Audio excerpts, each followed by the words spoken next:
En 2021 se cumplieron 40 años de aquellos legendarios primeros shows de Queen en la Argentina. Y en esa ocasión tuvimos una charla inolvidable para mí con Brian May, el guitarrista de Queen. En aquella charla, bueno, él nos contó muchísimas cosas muy lindas, pero no mostramos todo lo que charlamos. Hay más. Nos pareció que era un gran momento para mostrar todo lo que todavía no viste de aquella charla con Brian May. Por supuesto, habló más de Freddie Mercury, habló de los inicios de la banda, siguió recordando su paso por Sudamérica y hasta en un momento nos pusimos a hablar de cámaras fotográficas. Todo eso, todo lo que todavía no viste de esa charla con Brian May, exclusivo de la 100.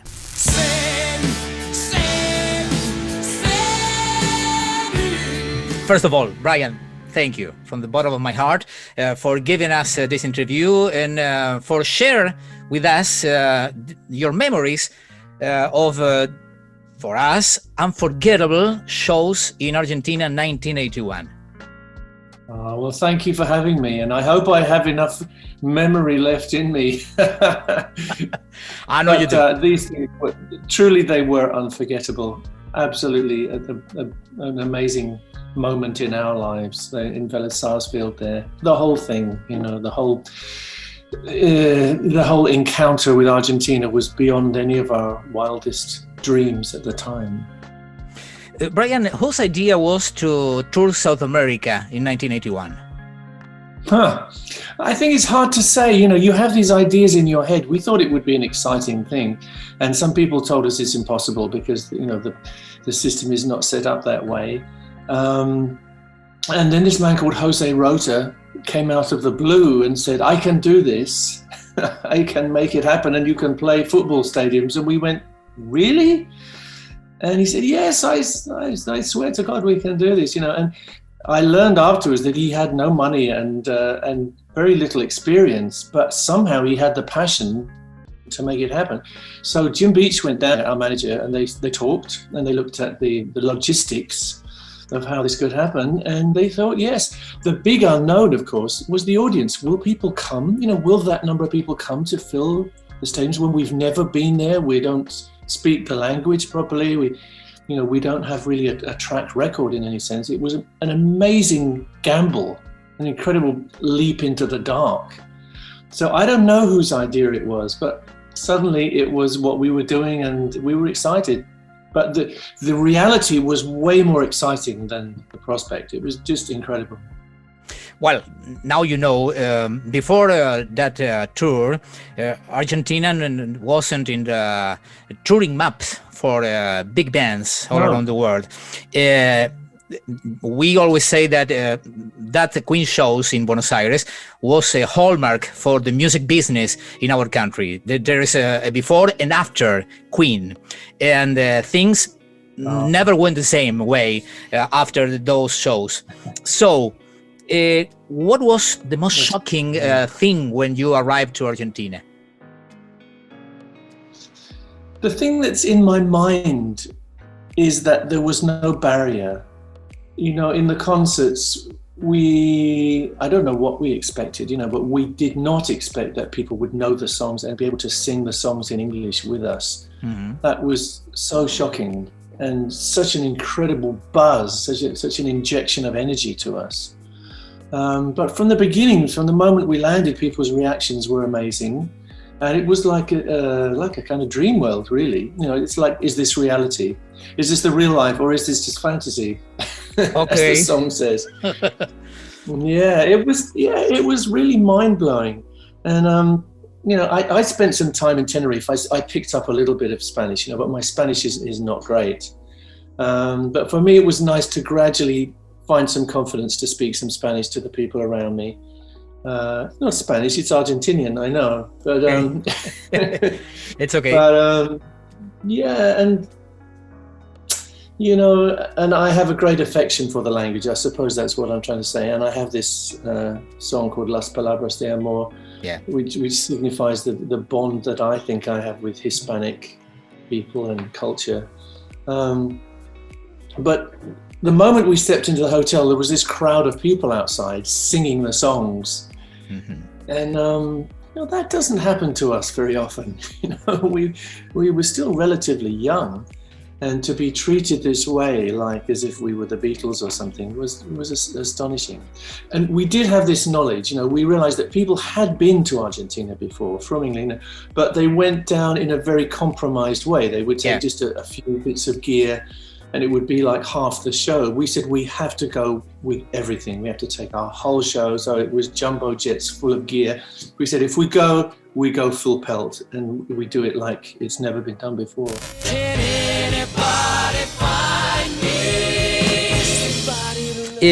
Were you afraid when Jim Beach told you to tour Latin America? It was an unknown territory for you. We're not afraid. No, we weren't afraid of anything. Foolishly, probably. Okay. No, we just thought, no, we can do this. We had this kind of insane belief in the band. I think we realized somewhere along the line that the band had so much more power than any one of the four of us. It had a magic, it had a chemistry. And we were confident we could take it anywhere. We've had all sorts of disputes with people, as to whether we should visit a certain territory because perhaps we don't agree with the political stance of the leaders, and this is an example, Viola at the time was regarded as a pariah, and there were some people who said, if you go, you will be endorsing this man, and this is a bad thing. But our attitude, as with many other places, is if you didn't visit a country because you didn't agree with the politicians, you wouldn't visit anywhere, including Britain. So our feeling is that we play to the people, and the people want to hear us. We play to the people, and we get as close as we can. And our music is about people. It's not about. It's about bringing people together, not about building walls. So it was a good feeling from that point of view also, it's never a worry, but it's something which is always there. There are always people ready to criticize you for doing something. And these people don't necessarily understand all the facts. I feel that in every case, when we go to a place, we generate bonds, we generate love and understanding, and the new generation that grows up with a different kind of attitude to the world as a community. So I would stand by all the decisions we made, and to come to Argentina was a dream, absolutely a dream. Of course, you must know it all right now, but in those days, those were maybe the darkest times of our history. So when Queen came to our town to play those unforgettable shows, it was like a breath of fresh air for us. And maybe that's the beginning of a special relationship between the Argentinian audience and your music. I feel that.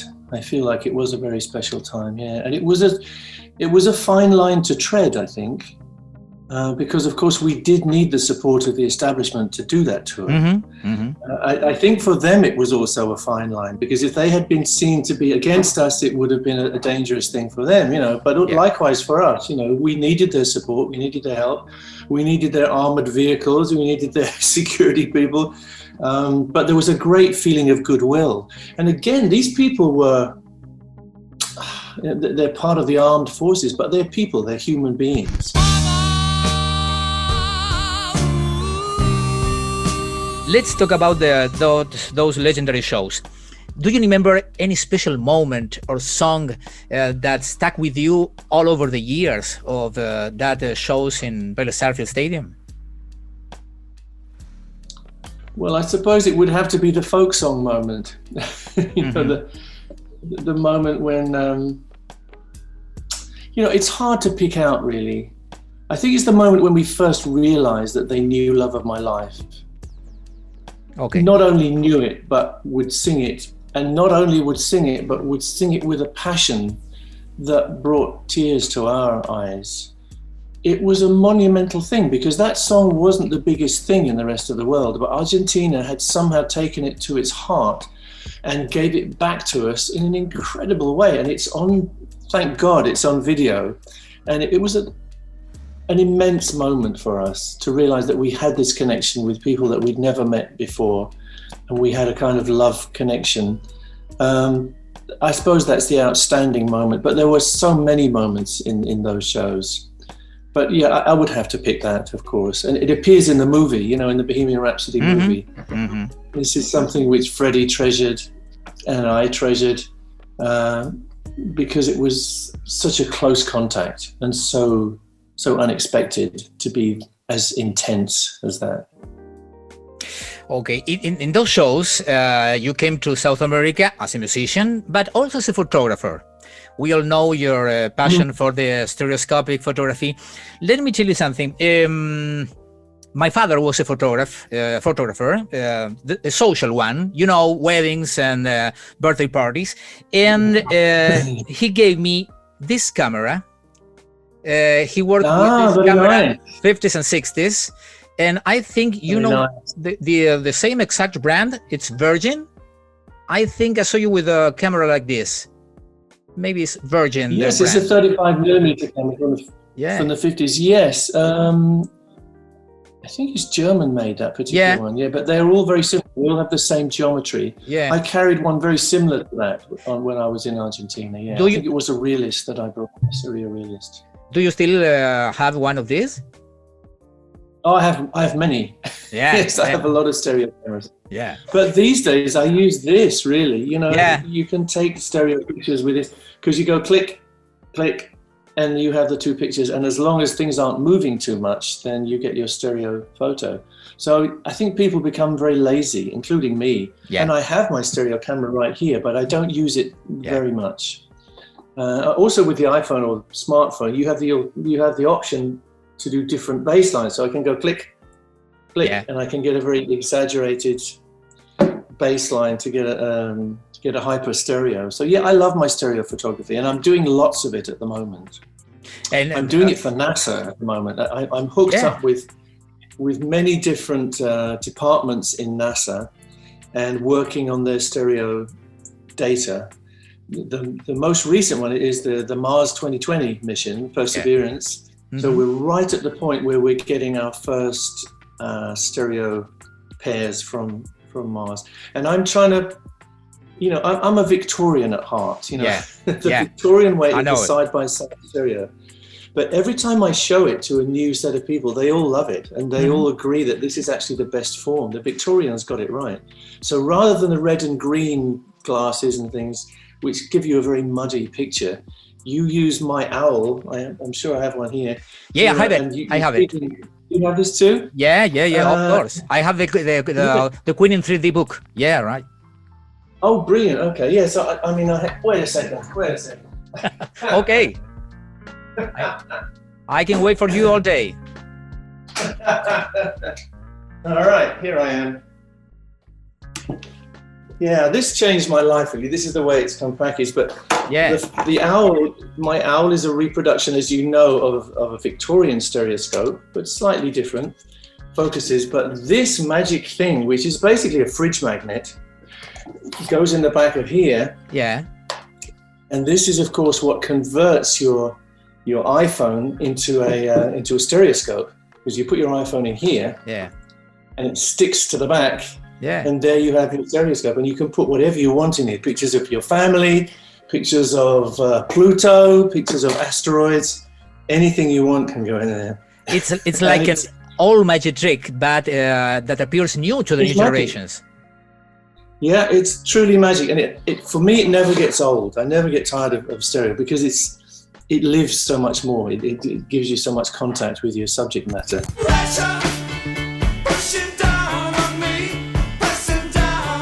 Okay, I take you back to the music. Excuse me for... Back to the music. Okay, we went through the tour in our interview.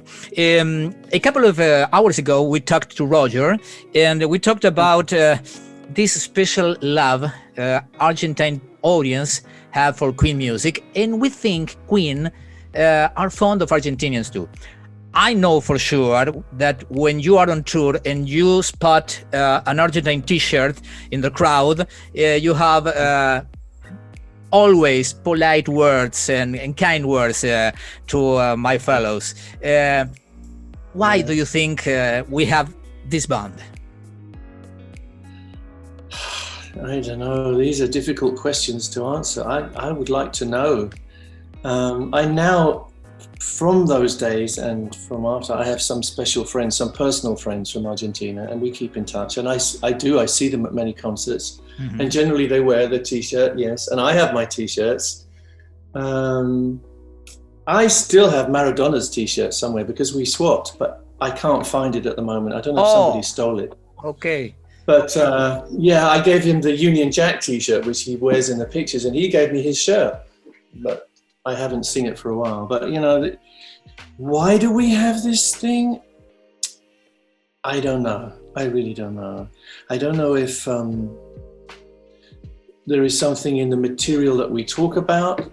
You know, there is a strong element of searching for identity in Queen music, searching for freedom, searching for the ability to be yourself. I think that, you know, things like I Want to Break Free, I Want It All. And, you know, if you look at We Will Rock You and We're the Champions, there's a lot of feeling in our music, I think, about wanting to be yourself and to make contact in the way that you want to make contact. And I think at that moment, as you said, Argentina was feeling strangled. And maybe there was something in not just the lyrics, but in the feeling of the music, the passion of the music, which gave people strength and felt like they could resist and break out. That's the only thing I can think, that there is that in our music. And you can tell that in the film as well. We didn't have to change anything in the music to make the story of the film work. It's all in the music. It's the same in the musical. You know, we had the We Will Rock You musical, which is funny. You know, it's a comedy, but it's also a social comment. It's about needing to find your means of expression, and it's all there in the music. We speak about dreams and sorrows and looking for a way to triumph over your adversities. Yeah, so maybe that's it. Maybe at that particular point in Argentina's history, that was relevant. Maybe it's only, I don't know if that's true or not. Okay. You think? Yeah. You think you feel it that way. Maybe that's the right thing. You talked about Diego Maradona. Do you remember whose idea was to invite Diego to the stage? I don't remember. Okay. I think it seemed, you know, some of these things just speak to you. They just leap out to you. You know, he was the most important figure, and everyone was telling us that it was so important for us to be there. And there was a feeling that we had to come together at some point. I think Maradona really also represented the repressed spirit of Argentina. The fact that his talent could take him so high in the whole world. It was an enormous inspiration to people. So I don't know who asked him. Probably Jose Rota asked him, but the message came back that he wanted to come and meet us. Okay. And then we thought how nice it would be if he came on stage and maybe he can introduce us. And maybe that was my idea, but I don't remember, to be honest. And it's incredible how iconic that Neil Preston photography became with the years. Just a year later, our countries were in war. So it was incredible to see Diego with the Union Jack and Freddie with the Argentine shirt. It was incredible. Yeah. It was such a great sorrow to us to see that. And of course, so often your leaders act in a way that doesn't represent the way you feel. You know, as soon as we saw the gunboats heading down there, we were in tears because we just felt, you know, we know these people. We're all brothers. How can this be? How can things get so out of control? So it was a great sadness for us, but also amongst the sadness, this happiness that we still had our bond, and we knew that we could go back one day. We knew that we would still be friends, and we are. Friends will be friends when you're in need of love. They give you care. Brian, in your Queen in 3D book, you wrote that Latin American tour from 1981 gave you and your band a background to do Live Aid in 1985. You said that any other band had no experience in football or soccer stadiums, and you knew how to do it. Yes, I think that's very true. It was a wonderful experience for us. we had this secret weapon, which is Freddie. You know, Freddie had that ability to reach out and make everybody feel involved. But we definitely rose. We learned how to communicate in a stadium. And it was a rare thing to have in those days. Not many people had had that experience. So yes, we went on to Wembley Stadium in our own hometown, and it kind of felt like, okay, you know, it felt like home, if you like. Whereas to most people on that stage that night, I think it felt very scary. For us, it didn't feel so scary. We thought, yeah, we can do this. Because we did Argentina. You sure knew how to do it. Yeah, that's right. Brian, okay, 2021, 40 years of that Latin American tour, and 50 years in the Queen career. Can you tell me, or can you remember how did felt to be in a room rehearsing when you were so young, when you were beginning your career? Can you remember? Well, yeah, you know, you have impossible dreams. And I think there are various levels of belief. On the one hand, you believe that you have something special you want to bring to the world. Underneath this, you have a terrible nervousness because you think, really, I'm no good. Really, I'm rubbish. I think everybody has this. And underneath, you have this, well, you know, I do my best and whatever I can do. And underneath, you know, there's all these kind of levels of yes and no. And of course, in the beginning, you know nothing and you know nobody. You don't know anybody in the business. You have no contacts. And for us, it was difficult, very difficult. It felt like we're up against a wall because people didn't know us. Our music was a little different. People didn't understand it. We couldn't play concerts because we weren't a name that was known from records, and we couldn't make records because we didn't have the experience live. So it's like a chicken and egg. You don't have the chicken or the egg. Mm-hmm. It's like, I don't know if that's catch-22, whatever that is. But but we had the dream. We had this strong feeling that we had something special. We had a vision of what we wanted to be. We wanted the power, the glory, and we wanted the beautiful melodies, the beautiful harmonies, everything. We wanted everything. And in the beginning, nobody believes except you, except us, you know. And then gradually people come around who believe and they give you support. And then there's a kind of snowball effect. All the things which were working against you start to work for you. People know you. People know the song. People have heard it somewhere else. They relate it to their personal experience. They want to hear you play it live. And because they like it live, they want to buy your records. So it starts to build up. Yeah. But in the beginning, everything's against you. Mm-hmm. That's right. Yeah. Brian, this is a hard one. Queen career is long and successful. Can you pick 2 or 3 moments as landmarks for Queen history? Well, one of them is after Freddie went, of course. One of them would be playing on the roof of Buckingham Palace at the Queen's 50th anniversary. And for me, it was a life-changing moment because I'm playing live on top of our own royal palace. And it's not, people say to me, was it scary because you could fall off the roof? I go, no, it wasn't scary because of that. It was frightening because if I make a mistake in that situation in front of 1 billion people, it's gone forever. So it was an exercise for me in dealing with fear, dealing with the unknown. And it changed me, yeah. For me, nothing will ever be as difficult as that again, or as frightening. So that was a great moment. You know, the moment it was done, I thank God. You know, thank you. You know, I did not screw up on top of Buckingham Palace. But it's strange, you know, Freddie wasn't there. If Freddie had been there, probably I would have put him on the roof. You know, okay. That's the kind of thing which I like to do. Because Freddie was not there, I had to be the figurehead, like the on the prow of the ship. I had to represent Queen and represent rock and roll, if you like, in that rather formal occasion. You know, it's the Queen's birthday, the Queen of England. It wasn't a rock and roll moment really, unless we made it rock and roll. Mm-hmm. So I felt obliged to give it everything, give it all my passion. So that's one moment. Live Aid would be another, of course. The first night in Argentina would be another. We're so fortunate. We have so many wonderful moments. I know it. It's a hard life to be true lovers. Last questions, Brian. Thank you again for being so kind to us.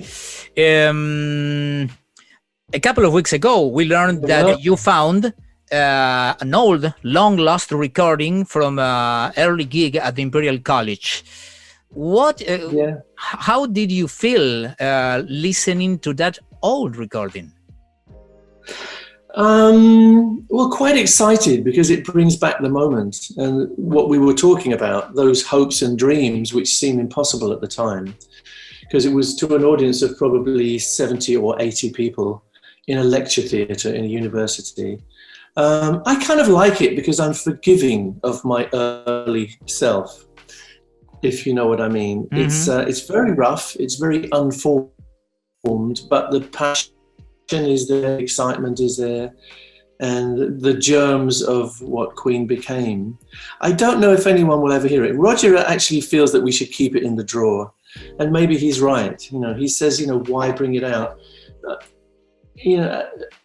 It's possible that Freddie wouldn't like it out there. We always wonder what Freddie would think. Freddie might not like the fact that he wasn't the Freddie that he became. He was very much a novice.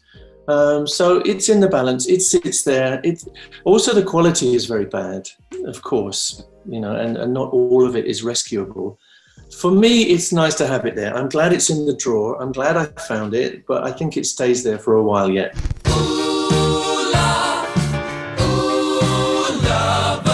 If we can or could conjure some kind of magic and put the four of you together in a room, what would the song you could choose to play live with your all buddies? It's very hard to know. Well, all of it. It would be such a great thing to be able to play everything again. From the beginning to the end, I think. We play from Keep Yourself Alive to We Are the Champions to The Show Must Go On, which we never had the chance to perform together. Sorry. Adam Lambert has done a wonderful job of reinterpreting the vocal for that, and it makes me very happy to sing The Show Must Go On. But basically, I wrote most of the song for Freddie to perform. And Freddie had a little bit of input himself, and there's kind of unspoken language there that if he came through, we would one day be singing that on stage. But it never happened, of course, because Freddie left us. So that would be a thrill to do The Show Must Go On. Even I Want It All. We never did I Want It All live because Freddie was gone.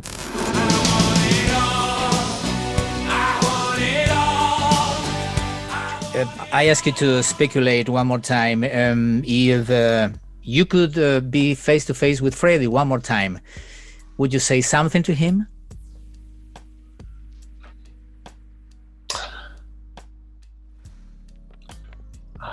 That's a hard one. I would say I love you, Freddie. Okay. Brian. That's a hard question. Okay. What does music means to you? It's the blood of life, really. If I'm separated from music, I go downhill for sure, because it's not the only thing that life is about, but it's so representational of what life is, and it's so connective. I think we all struggle with things that are in our hearts, and those become the most important things of all. But music is a language to bring that out and to share it with other people. You share your happinesses, you share your sorrows, and without music, there's something terribly missing in human contact, I think. Thank God during this pandemic time, at least we do have music. But we don't have the wonderful live situation, and I think we all feel the lack of it. It's very strange. Our British government don't think it's important at all. I don't think music is not on their horizon. This is not an essential. So we're not going to take care of musicians. But actually, people want music. People feel it. They need it in their lives. So what we have done as musicians is to try and keep fulfilling that in the ways that we can. We can't play live concerts, but we can do stuff on the internet. I do my Instagram little micro concerts.